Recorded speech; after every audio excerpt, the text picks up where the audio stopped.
All right, Hanrahan, so I'm a big warm Delco hand for our guest, Chris Terry.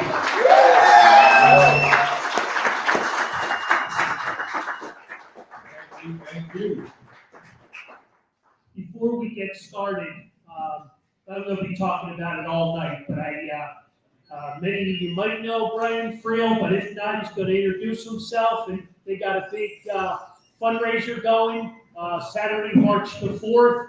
So I'm going to hand the mic over to Brian, and he's going to talk a little bit about it. So maybe it's something you guys might want to pay attention to. Hello, everybody. Say hi. Hi.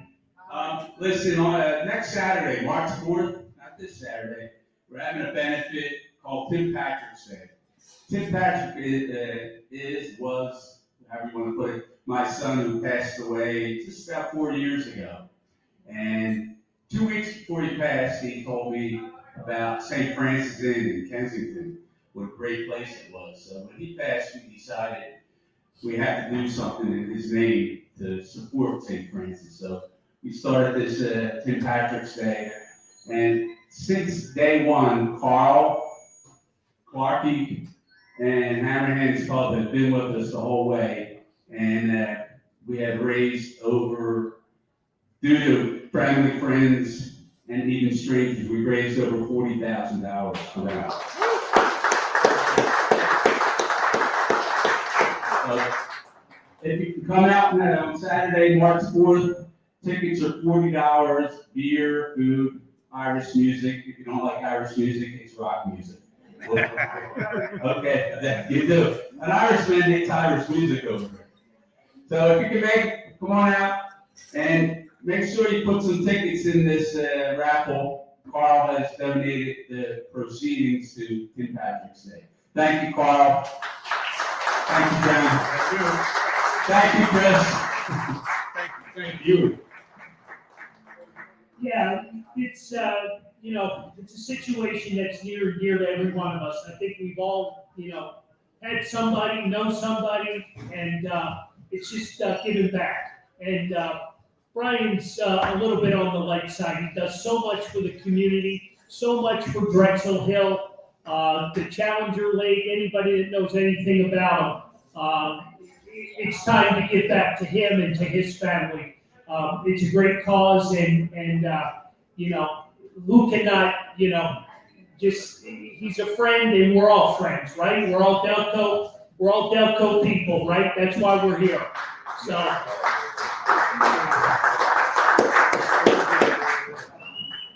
the raffles are pretty good. You, Big O, they good? They're good, right? Yeah. So you get 2 free ones, a buck a piece. Come on, dig deep. Last month, when Matt Stairs was here, we raised $1,025. I'm looking to exceed that tonight. All right? So dig deep. It won't hurt you. I promise. And everybody's going to go home a winner. So let's talk to our guest. He's got some great things going on in his life as well. We've got to know him, post player. Yeah, post player. I think you might have me and Carl too. Maybe my first couple of years. I didn't like Bundy then. Never had me back after the first time. No, just you've always been gracious. You're good. You again, back to the community and give back all that you can. And let's talk a little bit about the book, because the book is here tonight. It's available. Copies are available. Road to Redemption. They're right here. Anybody like to grab a copy? Lauren has them. We can run a credit card, pay cash. There's an ATM right over here. So we got all kinds of opportunities. But Chris, why don't you talk a little bit about it? Yeah, you know what? It's interesting. I never thought, like, when I played or even broadcasting post hockey, that I would add author to my resume. But I had tried out books coming to about 5 years ago. And I think what they do is they try to get regional players that played or had extended stays in a certain city. And because I was in Philly for pretty much forever on a hockey journey, they'd ask me if I'd probably, if I'd be willing to talk about, my playing days and a lot of the stories that were part of it. And everybody wanted to know about the 90s and 95 to, kind of the end of the Lindros era in many ways and what went on for real. I wasn't overly comfortable talking about it. The guy said, you have to talk about it because that was, one of the biggest parts of the franchise at the time. So, but ultimately, it's filled with some great hockey stories, a lot of positivity, maybe finding out things about people maybe you didn't know. But that's my opinion, you may have a different view of them, and it's just the way things shake out. But what was interesting with it was when I started diving in, I had, my hockey journey had changed in 2020 with the lockout, and I wasn't broadcasting, I wouldn't be broadcasting anymore. And what people didn't know was that I had an addiction to alcohol. I just had 12 years last week. So you come to a bar and do this? Yeah, because that's where I hung out pretty much my whole life. So, I feel very comfortable at a bar and very comfortable now not drinking at a bar for anyone that ever wonders about that. But, I told Troy, listen, I would like to take this and make it a story about my recovery and my voyage in recovery and how it impacted me. Certainly my kids and people in my life around me. And that's really what this book turned into. Was, as I said, Road to Redemption. Wayne Fish, who's the longest tenured Flyers beat writer since he goes back a long ways. But he helped me, I voiced it, and we pieced it together. And it's been a real success in the addiction community. Hockey stories to me are very much a secondary part of this, but in terms of recovery, I love when people call me and say, hey, I was able to change. I read where you were at, and it's resonated through me. Someone's wife read it or a cousin said, hey, take a look at this, and you'll see the same struggles that you have and what I went through. And I think the best part of the book for me, really, at the end of the day, is it became a blueprint for that person that's trying to do right in his life, to be done with his addiction. There's a map in there, and people will find it in whatever way that is. That to me ended up being the most satisfying and positive part of this book, is the fact that it's able to help others, and I'm able to unveil a lot of those truths that I never shared in my life, and understand that there's people out there that you've watched. It's not a run-of-the-mill guy, or a laborer or a union worker all the time. You see it's hockey players, it's a baseball player, it's lawyers, doctors, community members, priests. It doesn't matter. Alcohol doesn't pick or choose, and there's plenty of people out there struggling. So for me, that's the connection I've made. And I will say this too. This is about the third event I've done in Delco. Much like Northeast Philly, I always say it's kind of the beating heart of the city in a lot of ways. And, I did something at the Drexel Brook for an addiction thing just about 3 months ago. It's something back in the early fall. So I know the community here, what people mean in the city, and what a tight community you are. So it's really great to be here and to share a little bit of my story for a little bit.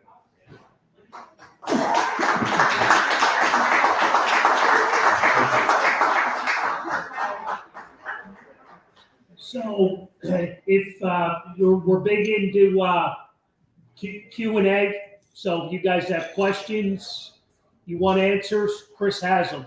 How much he loved playing hockey and playing for the Flyers. We're going to dig into the stories of the locker room and maybe some of the pranks that Bundy used to pull on people. I've been known to pull a few of them. I would probably say, I think anybody, my teammates here would probably agree that I was a resident prankster through my entire career. You have to have a little bit of that. I think a lot of guys do. I mean, it's always easier going to the room in the morning when someone's going to have a little bit of fun before, because it is ultimately at the end of the day, it's a serious business, but it's a kid's business. It's a fun business, and unfortunately, there's not enough fun in pro sports sometimes that everybody assumes they see that. But it's a lot of work, and there's a lot of pressure on any individual part of the team to try to make that better. Millions and millions of dollars are being spent every day in pro sports, and fans come out to watch, and they want a good product. And in Philadelphia, as I told you before, right, I played 12 years here. I always tell people that's like 20 anywhere else because it's Philly. And so like I say, if you make it here, you can make it anywhere. It's exactly true. Exactly true. We only respect you, as long as you're giving your 100%, every day, and at least trying, because obviously you're not going to be able to do it every night. Philly is very much like that. They can live with live with the loss. Like we went through a Super Bowl loss. I've been an Eagles season ticket holder for many years, and I've taken my kids down there. Recovery was such an important thing for me, to be able to spend that time with them. And we were ticked off, the loss, the way that it shaked out for 10 minutes, but ultimately we deal with it and move on because the effort's there. And I think that's all Philadelphia asks for is an honest effort. The one thing you don't want to be in this town is a slacker or someone that's portrayed as lazy. Right. You're not gonna last here very long. And and ultimately, people say what's the best part of your career? And really it was playing in Philly. That's very much part of it for me. I adopted the community, team sports, and I've become a fan in many ways of all of it. I love the people in this town. And that to me is it's different when you say to somebody like you play in, I don't want to take a shot at the town, but someone said, "Oh, where'd you play your career?" I played in Minneapolis, whatever. But when you say I played in Philly for 12 years, people are like, "Oh, wow, you played in Philly for 12 years." Yeah, right. So that's pretty cool. And I ask a lot of our guests, pretty much the same question. Is that what made Philadelphia home to you? Yeah, my kids were born here, and so that's an area. They're born and raised here. I was just here for so long. I stayed after as a broadcaster, so I've been tethered very much to the sports fabric, especially hockey, for I think before I did about 27 years, as a broadcaster player. So that you become. That becomes part of your fabric, right? Like it's part of the sports and the hockey. Like I tell people that, the Flyers are really one of the great loves of my life. Like, it's I tell people, I got drafted in 1990 by the Flyers. You don't realize when you're 18 that one pick by that one team changes your whole life. Oh, yeah. Because it sends you to that city, your life, you adopt that life there, you play in that city, you meet people, your friends. And so, someone else calls my name out in another city, everything's totally different. And so that's why that's part of this journey to this town is that meaningful to me. Especially coming through that era too, that you came up, and that was a big change in Flyers history, moving to the first, Yeah, first whatever it was. First union, I think the first time. What Kobe it was. Yeah, very much names. Yeah, the big center. And that was kind of an Eric Lindros project. He got so much interest in that he's able to kind of get the suites, people to buy the suites, the luxury boxes, and so a lot of good that in terms of what he did, in terms of what that was about, the business side of it. There's never really been a time in Flyers history, and I don't think there ever will be again. Right. That I think fans were as fascinated and yet polarized by that entire era of hockey, and it was unbelievable. I mean, there was, I remember guys that are my age now saying, you wouldn't believe it, you wouldn't know it at the time, but there was an entire area that's pitched their TVs every single night in the 90s and early 2000s, and that's, it was a big effect. Right? I don't know if sports, I think social media has changed that a lot of reasons. I almost feel like there's so much access to guys now on social media, and you can see what their hair color is that day, and whatever they're wearing, and what jewelry they're sporting. But back then, I remember seeing, I got a chance to go to a Montreal Canadiens game as a kid. I grew up in Ottawa, right? And as a young guy. And that to me was I was in awe when I go to the games and I just see warm-ups. And, to me was a whole different experience. Now it just feels like there's more access. Oh, yeah, definitely. And do you think was that a good thing or a bad thing as a player? I think as a player, it's probably, I don't know.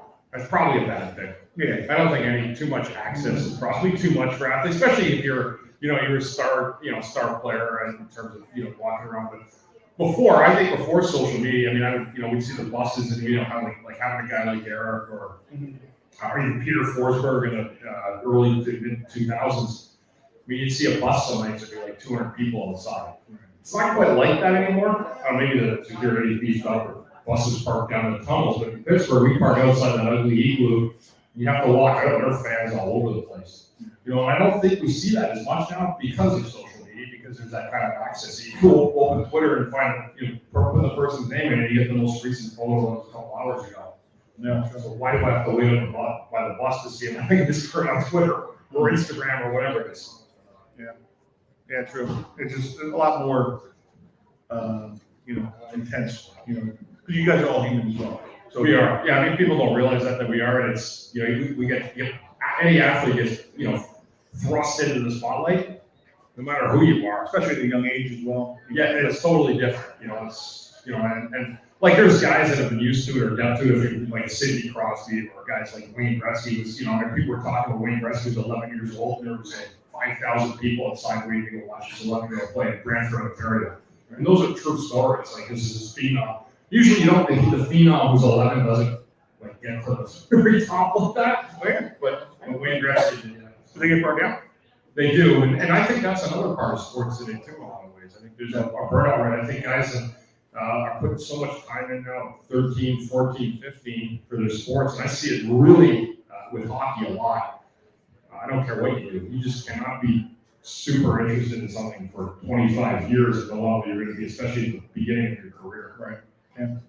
Let's stay with the hockey here in Philadelphia. Yeah. We've hit some some rough patches.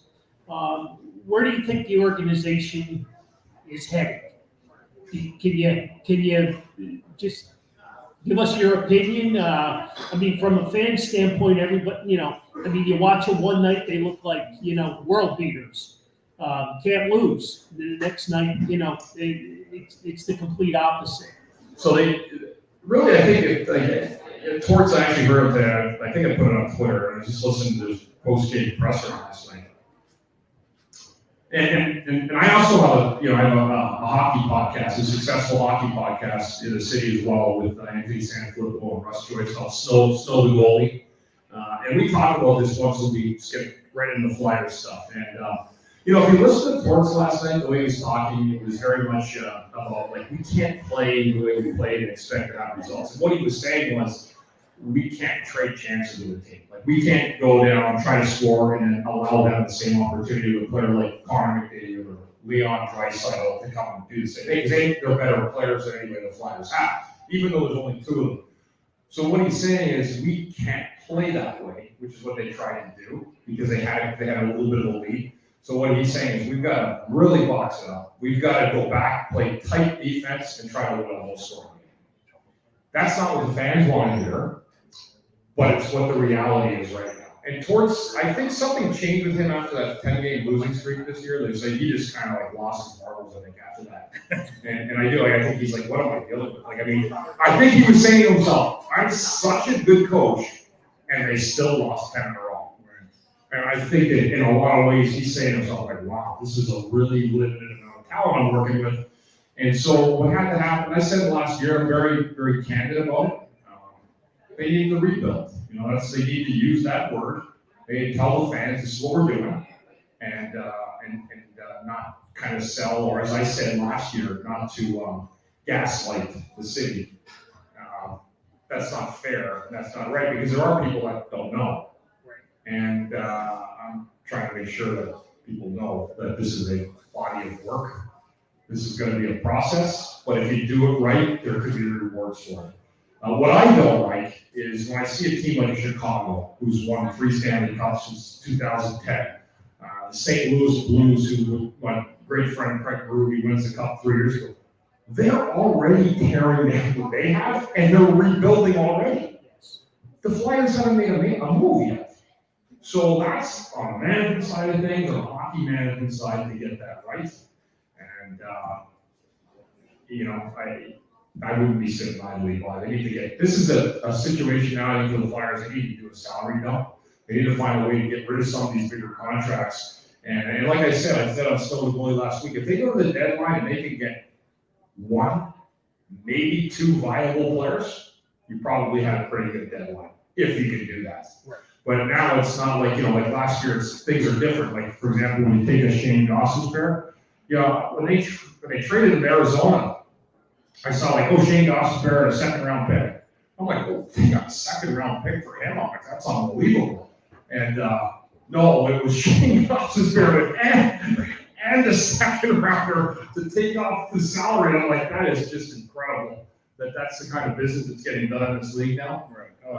And that's Arizona. But I heard Gary Bettman on a Twitter thing today talking about basically begging Arizonans to support this new Arizona project in Tempe. I mean, that's the hill I guess he chose to die on. But I was just saying with Arizona, it's not a franchise. Like that's what we don't see. I just played 12 years in Arizona. And you are who? Yeah. Do you think something like that could happen in Philadelphia? Like, or with the fans? I guess knowing that's what's going to happen, it would be okay. But like In Philly? yeah, like to be able to break it down and totally rebuild, like it really needs to happen. Well, they have to. So you have to rebuild. You have to pick high in a draft. And so, like the Flyers right now, like in terms of where you're at, they're between like 17 and 25th. So the worst place you can be in all of sports. You're not good enough to be in the playoffs, and you're not bad enough to be picking in the top. Because this year there's only 4 picks, like that are really, really high-end talent that could be game changers. The Flyers will not be picking probably one of those 4 unless they have another lottery. But if you're hanging on, in terms of trying to get to the lottery, that's not what you want to be wishing for bad lotteries or for a good lottery spot. Right. So that's the trick with a rebuild. But you got to cut salary, and you have to let the fans know that this is the road we're going. This is what I would do. Right. I don't necessarily think that that's what they're going to do or what they're going to say, but that's what needed to happen. And there's players like even like a guy like I'm trying to think of someone that's had a great like Travis Konecny's had a great year. And he's hurt right now. Let's say he wasn't. He'd probably be a guy that you have to consider moving, even though he's had a good year, because it's what's coming back. He's been here 7 or 8 years already. He's had a good year. You can't count on a repeat, So always maximize. The guys are at a certain spot, you have to maximize and say to yourself, is this the right time? Because someone's going to pay higher for him now than like next year if the stats go high. And if you're in a rebuild, which I'm saying you're in a rebuild, there's no time like the present. Yeah, we talk about that a lot. It's Carter Hart on these guys. For like I said, maybe a 5-year window that you're rebuilding is Carter Hart, a guy that you need to move to get some extra pieces, and also That's a great question that no one knows the answer to. You got a guy who's such a good goalie, but if you don't, they're saying, right? That's the speculation. He's had some great games. He's had some rough nights too, like any other young goalie. But if that's a kid that's moving into the future, and they're saying to themselves, we're not going to be great for 5 more years. Do we consider moving and taking a lesser goalie, at least on paper, and then being able to fill your roster a little bit more? Right. Maybe something that you have to look at too. Yeah, because he might be a quicker, help move things along a little bit. Yeah. Well, and that would be connected. That's what I'm saying. Right. Like a guy like Kevin Hayes, if you can get anyone to take any part of that salary and him, Right. Some of the Flyers would probably drive the truck there for him. Have you seen a team? And it's difficult because the orange and black have been my whole life, right? Right.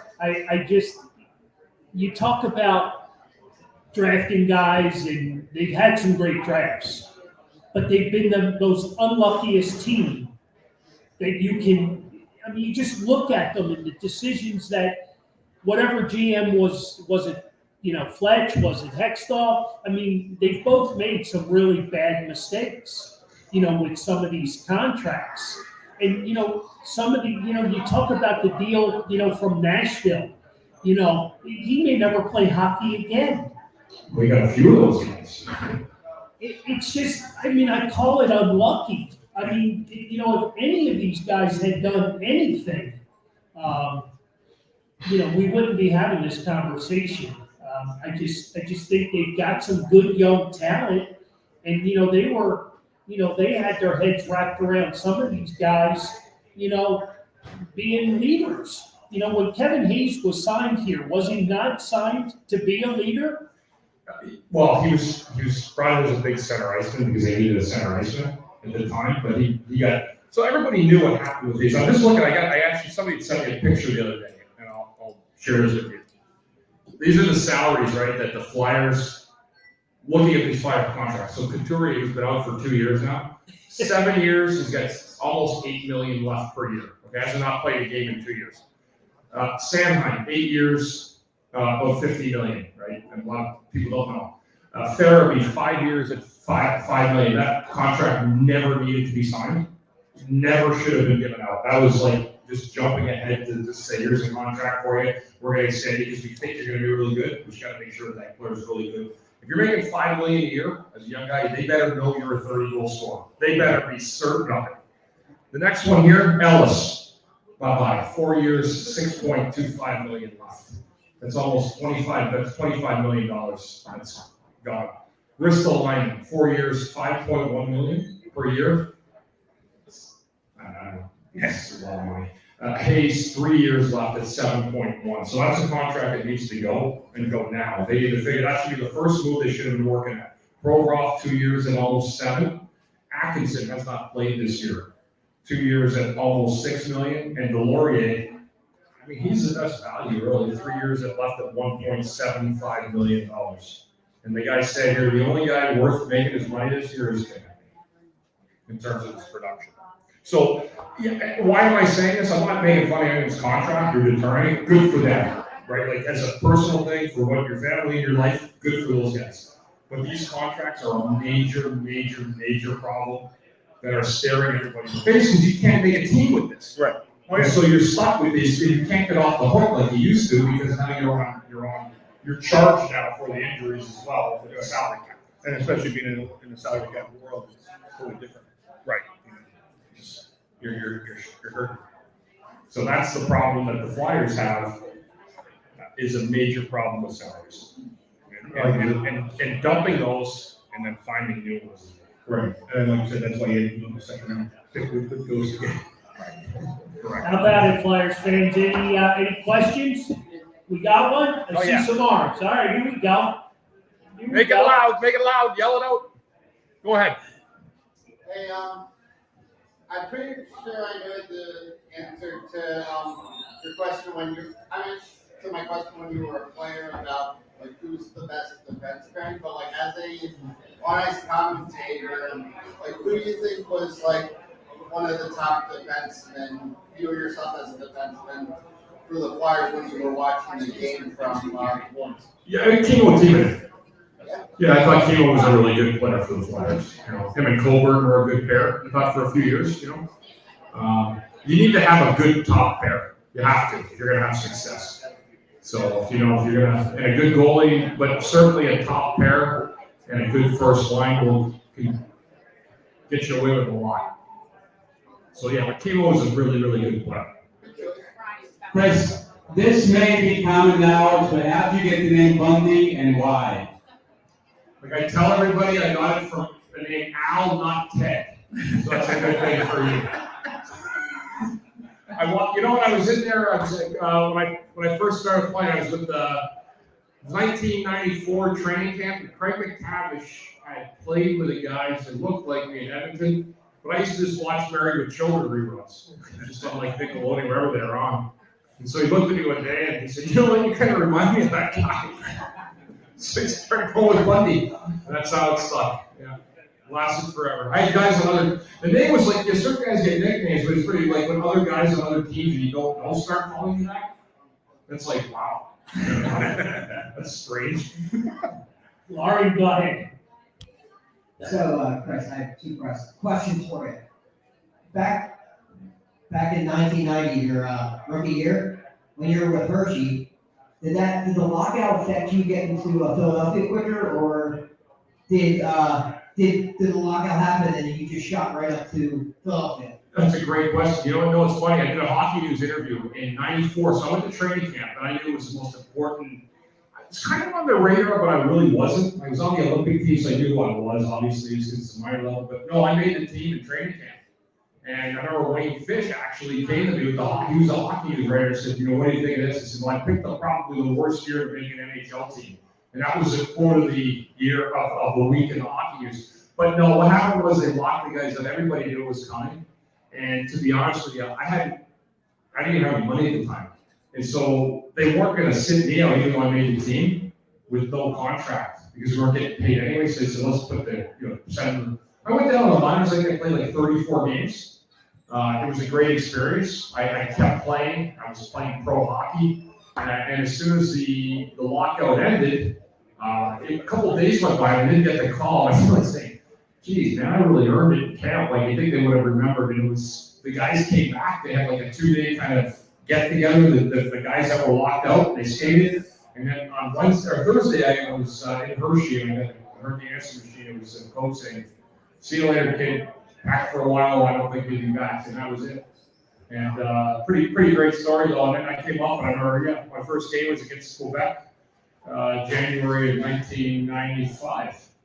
And my memory of that game was like going over like everyone has their first game, coming over the wall, looking bridge, thinking to myself, like, this is unbelievable. I couldn't believe it. You got to the top and there you are, we're calling my parents and like, holy Jesus, like this is amazing. We got here a long journey and but really what was amazing when I got to the Spectrum, I pulled in and I saw like 3,000 fans in front of the Rocky statue. The Rocky statue used to be in front of the Spectrum. And I'm looking going, oh my God, look, this is unbelievable. I've never seen fans like that outside of a sporting venue because it was the first game back, right? Everybody wanted to see Eric again. It was going to be his second year in the league. And I mean, Philly was just packed in the building. I'd never seen anything like that. I still have not seen another building like the Spectrum anywhere in sports. I mean, they literally scared the living crap out of people. I mean, they did. Yeah, they scared the other team. The fans went. The Philly flu is real, and I watched that. A lot of guys and I. So you had played in both arenas there. How much did that affect going to the larger?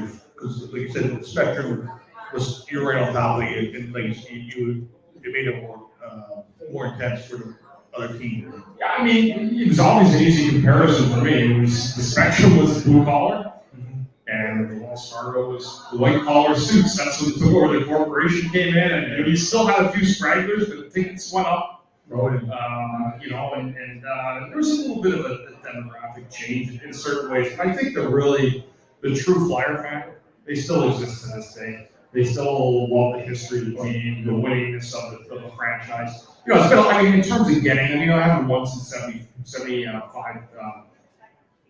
But it doesn't get lost, I think, on the amount of great runs that this team's had, and I think more so, Philly people might disagree, but I think it's true. I think the Flyers more so than any other team gave Philadelphia an identity alongside like the Rocky in the 70s. It was they kind of ran tandem, right? It was like 74, 75, and then those two cups when the Rocky movie comes out. And it's all in a lot of ways, I think Philadelphia kind of adopted that lineage.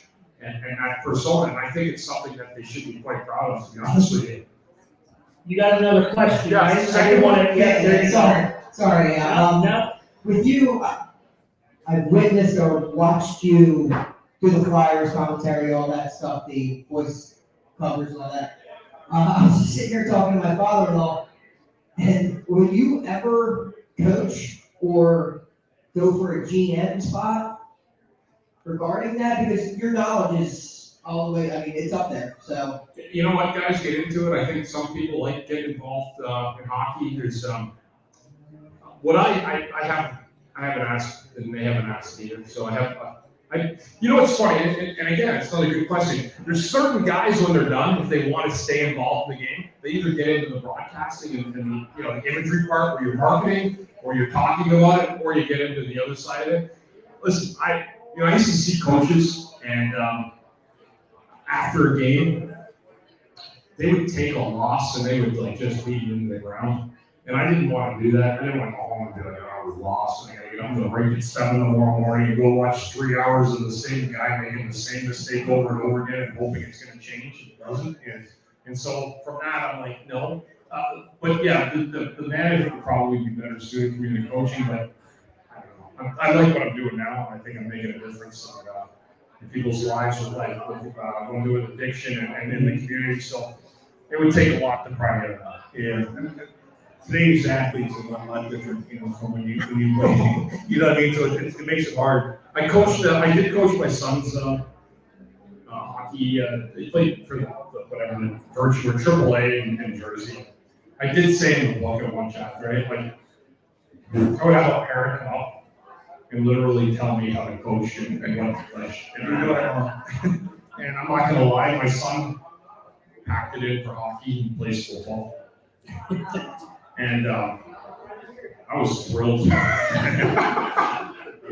Like, and I wrote in my book, I said, hockey parents, and not all of you, just I kind of generalize it. Nobody's arguing me, even the hockey parents. I always said, hockey parents are the most arrogant and stupid people I've ever met in my life. Like, literally, I've never seen anything quite like it in all my life. I don't know if it's because they pay so much money if they feel they own a part of the ice. Right. And when little Johnny doesn't, I played everybody. The worst part, I would actually play every kid, and I would get in shit from the parents for playing other kids too much. So anyway, they knew it all. But football's great. We go out. Nobody says anything to anybody. Everybody smiles and waves after you get your car and leave. And I don't say a word. I have no coaching or anything. I asked my son, "Did you have fun?" "Yeah." I said, "Well, great. That's all that matters." So, All right, raffles. Everybody got their free ones? Yep. Did you dig deep and buy some? Yep. Come on. They're a little empty. I need some help because we want to record some big numbers tonight. This is for a great cause. Tim Patrick's Day here at Hanrahan's on Saturday, March 4th. We've already got a commitment that if Chris doesn't have a family commitment that day in basketball, and we're going to touch on this, so get ready. Yeah. Doesn't have a commitment that day, he's going to stop by and, support the cause. 100%. So, he's a hockey player. He's a tough guy, right? Kicked the shit out of guys for years, right? But down deep, he's got a heart of gold. So we're thankful to have him here tonight. And let's talk about the family a little bit before the night gets away from us. Yeah. Well, I as I said, my son. I got to talk about my son. He's a football player now. He's a sophomore. He's bigger than I am. Sophomore in high school. And he's bigger than you. He's bigger than me now. He just turned 16 a couple months ago, so I think he might have a future. My daughter is actually lives in Indianapolis. She's lived there for 2 years. Her boyfriend is a lineman for the Colts for Indianapolis. They had a tough year this year, but they got Shane Steichen as a new head coach, and he started. Will started 13 games this year. So we'll see how that goes. But that's my one daughter. She played at Loyola. My other two daughters, I said tonight, you guys are special because I skipped the beginning of their game at Holy Cross tonight in Worcester, Massachusetts. They play for Loyola University, Maryland, in the Patriot League, Division I. And I'm here with all of you tonight. I'll go home and I told Carl I got ESPN Plus.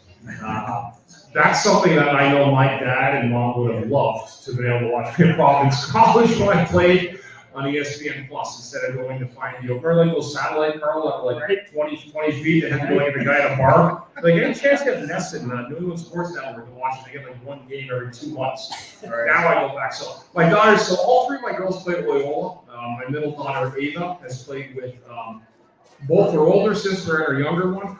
And two of those three girls were Patriot League Rookies of the Year, and my daughter Alexa just got Player of the Week this week. So she's doing really well. We're a big sports family. The girls are great, and I always feel like sports has really been a huge part of our journey. The kids, and I always encourage any family, man, if you can do something sports-wise with your kids, get them with teams, have them believe in themselves, to come out of their own skin, or where there's something maybe they're uncomfortable with. Sports is just an amazing thing. It's been an amazing venue for our family. So thanks for letting me talk about that. But I'll catch that game when I get home tonight. No, you've got great family values, and it's great for you to share them with everybody. We have a fun thing that we do. Lauren's got that big smile on her face. This is her part of the show. So here's with the Mattis Minute. All right, so Chris, I think the last time we had you, we probably didn't do this, but it's called the Mattis Minute, and it's basically You're supposed to answer in like a one word, one sentence kind of answer for the questions I have here. If you Okay. have a story, feel free to tell that. So, first question, who was your favorite NHL team and player growing up? Montreal Canadiens, Team of 4. Did you ever hit Mario Lemieux with a solid check, and if so, did he cry? Absolutely, and there's video evidence of it. He did not cry, but you know what? I will tell you this. I saw the video about the beatings that Mario took in his career, and it was me, like, it looked like I slew-footed him. I don't know if it was slew-footage, but he was going down the middle of the ice. You can find it on YouTube. And I was skating with him. I was a good skater. People don't know that. My greatest trait was my skating. And he was going to the net. I literally, it looked like I kicked the back of his feet up and just slammed him on the ice. And I did. But they were just, that was part of like, they're showing like 3 clips of him getting hurt in his career or guys just laying beatings off, and that was one of them. So yes, I did. He did not cry though. He was a pretty tough guy. Have you ever driven the Zamboni? I have not driven a Zamboni. Which God Bless America version do you prefer, Kate Smith or Lauren Hart? I like when they do the duel together. Good answer. Good answer. Good answer. Was there one Flyers goalie you preferred playing in front of the most? Careful. He might be watching the show. You know, as a person and player, I really like Ron Hextall. Great guy. Forget the, you know, but he was a great, he was a great flyer. He really was. I like playing for Ron. I like playing for Robert Esch and Brian Boucher too. They were young, but I trusted them, and they were good enough to probably have come close to winning the cup. Does Bernie Perron ever call you just to tell you some jokes? Yes. Yes. Twice, 2 or 3 times a year. He may not be doing that anymore. Was there one NHL team you enjoyed beating more than any other? Say that again? Was there one NHL team you enjoyed beating more than any other? Yeah, anybody in the division, especially like the Penguins, the Rangers. I beat the Rangers twice. I mean, the Flyers by that era, I mean, we were stung by the Devils repeatedly. We owned the Rangers. We owned the Penguins in my time. The Islanders were just stink. They just stunk. And the Capitals stunk too. Assuming hockey is number one, what was your second best sport to play? Baseball. Do you sometimes hear the voice of Lou Nolan in your sleep? No. After the show, any chance you can demonstrate the proper technique of the cross check, hip check, and slashing on John O'Brien? He just loves that stuff. As long as I don't spend 35 minutes in the penalty box like they do. And less than that is a minute.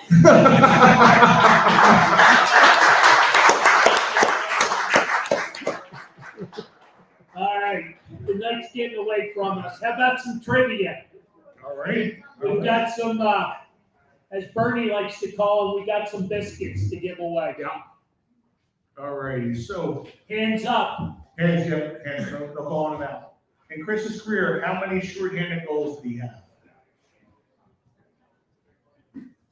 All right, we got a hand. These guesses. Jeez, I didn't even know I had. 5 is too many.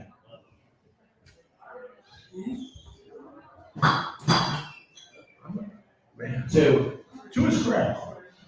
I actually stunned I even had one. I don't even know how I would have had a shorthanded goal. 2 in the same year, 2001, 2002. Wow. It's amazing. There you go. Even stumped you. Is that it? No, we have more. We have more. All right, so in how many playoff goals did Chris score in his career?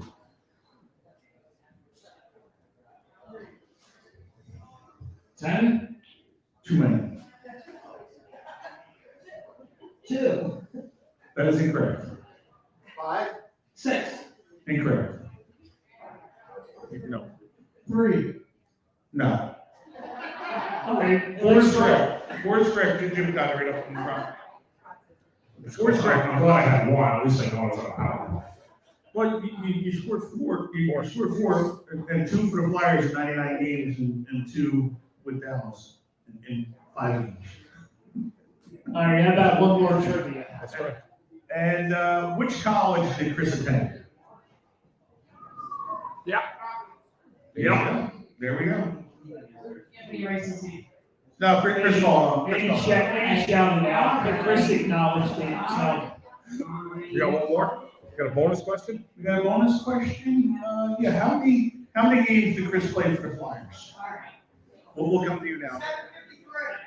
753 is correct, there you go. Wow. Are you related? You're like brother-in-laws or something? What's going on here? Drive the truck on meet in the front, right?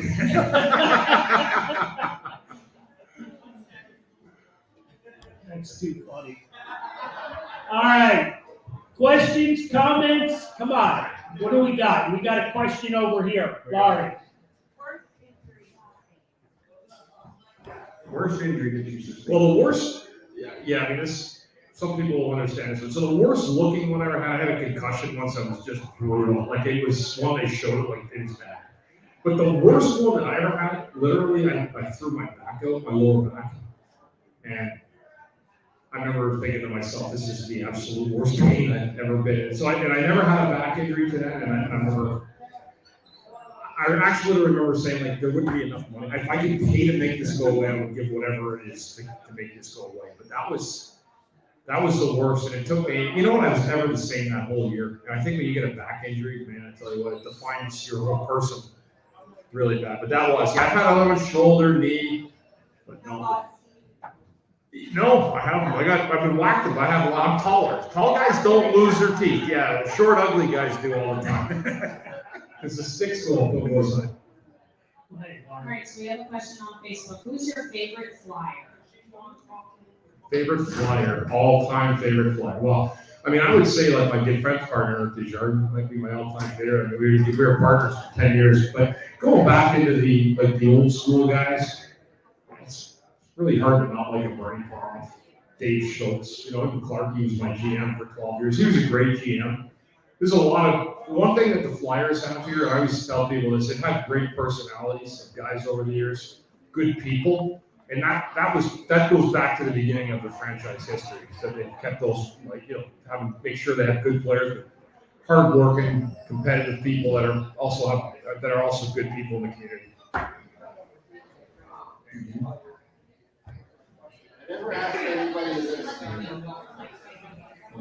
I never asked anybody this, but what do you think about how, like in the 90s, most players played like bareface and few wore visors, but now it's the complete opposite. Most people wore their visors, and like there's like 5 players who play bareface.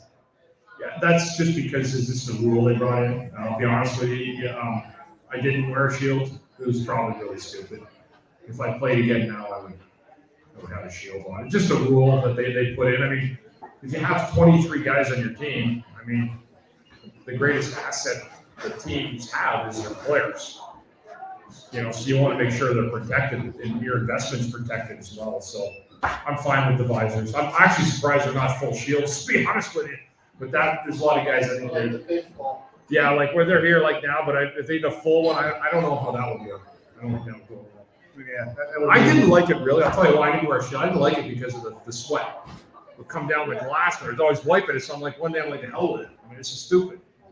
Just took it off. It's just easier to wipe a towel across your face when you come off the shield. So. Yeah, that's why I think it might be tougher with the full right. ones. Yeah. Laurie, who's the toughest player you have played against? Ever played against? I mean, like physical toughness or just a great player? Great player. Or both. Best player, like Joe Sakic, I had trouble with. Like I just say guys that I was like, wow. Like Mario was an incredible talent. Yager, I mean, I made my name from playing against Yager. you own them. Yeah, I mean, he said that. I mean, he said in interviews, like, he said I'm the hardest player I ever played against. There's a lot of great players. I mean, they're really, that era, it seemed like every team had like 2 or 3 superstars on it. Everyone says it's better now. I don't know. I mean, like, there's, you know, I look at Colorado and Sakic and Forsberg, you know, Flyers had Claire Lindros, you know, it goes on and on. Every other team, Messier was with the Rangers and Adam Gray. There was like a lot of star power in hockey. Sundin in Toronto, which we had rivalries with.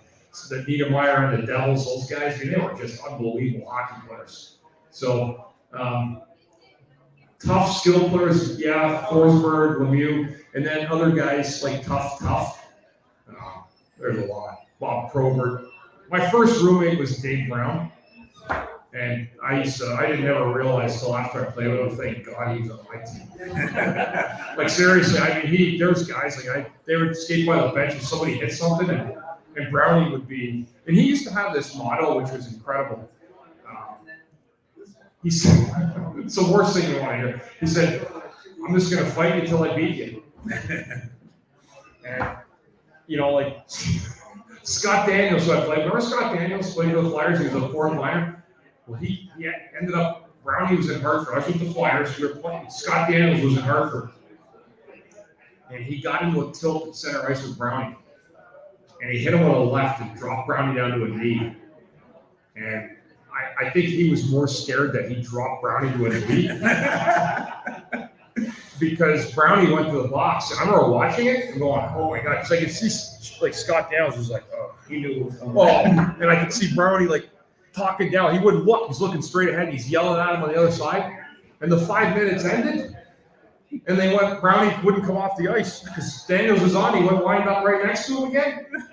And just started cross-checking him with the head and the shoulder. And then Scott went down like all fours and just turtles.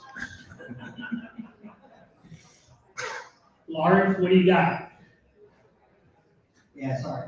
Chris, do you ever,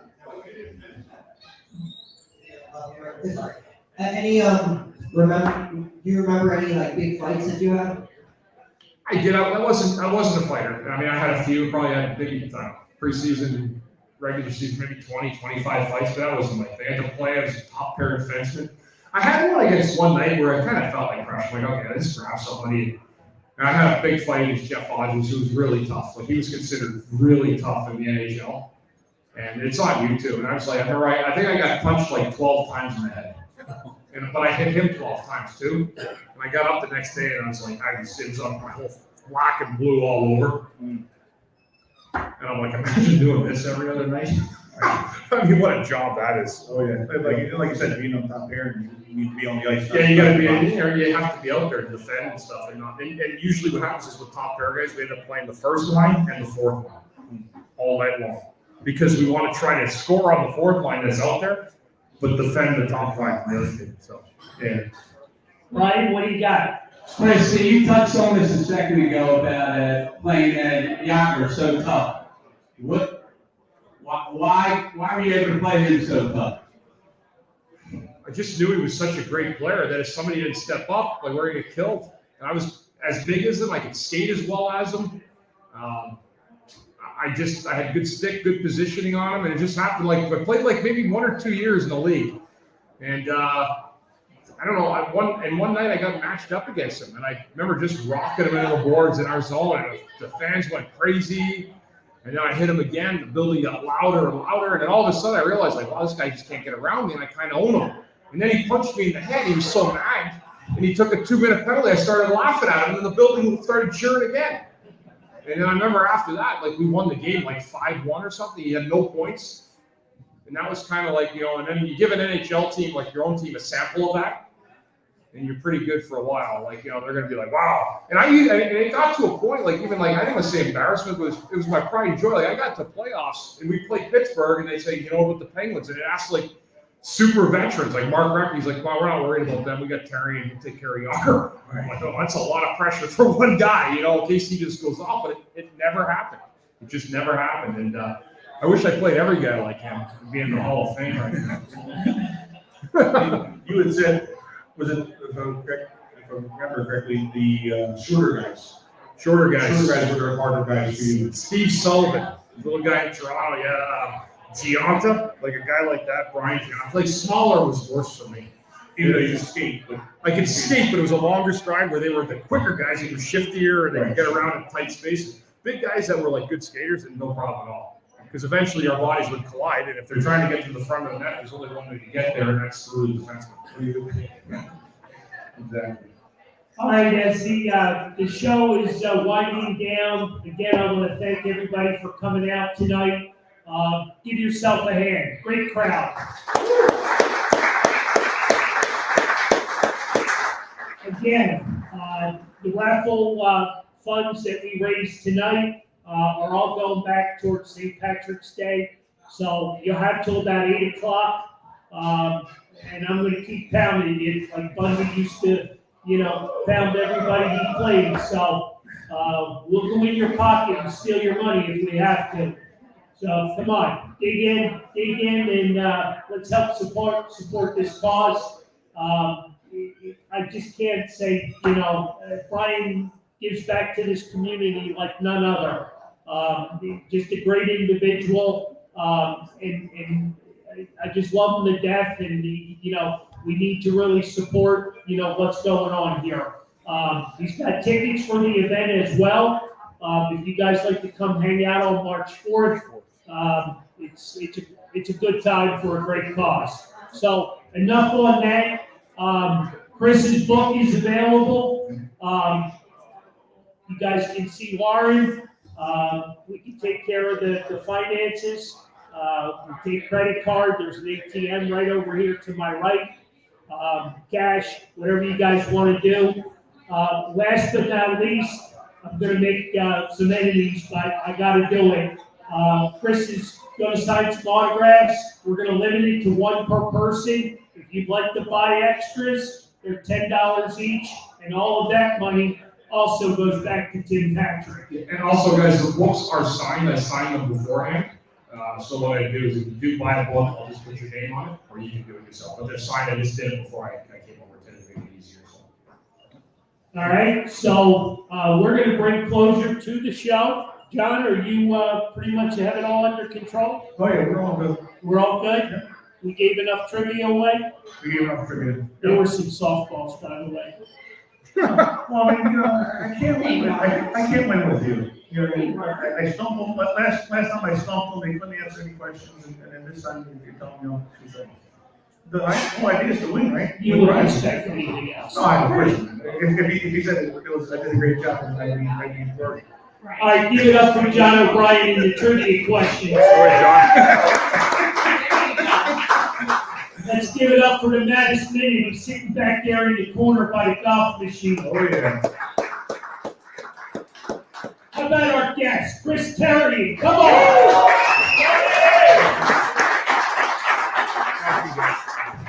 How about a warm welcome for Bundy? Come on, give it up. Thank you, everybody. Thank you, everybody. Great to be here with everyone. Thanks, everybody. We'll be back March 22nd. 22nd, I believe it was. March 22nd. Guest to be announced. So we'll be posting that. You gotta follow us on This Fan's View, social media, the whole 9 yards. So again, thanks for coming out. Good luck to everybody. I hope you win, one of the items, and great cause we're supporting. So dig deep. I'm coming for you.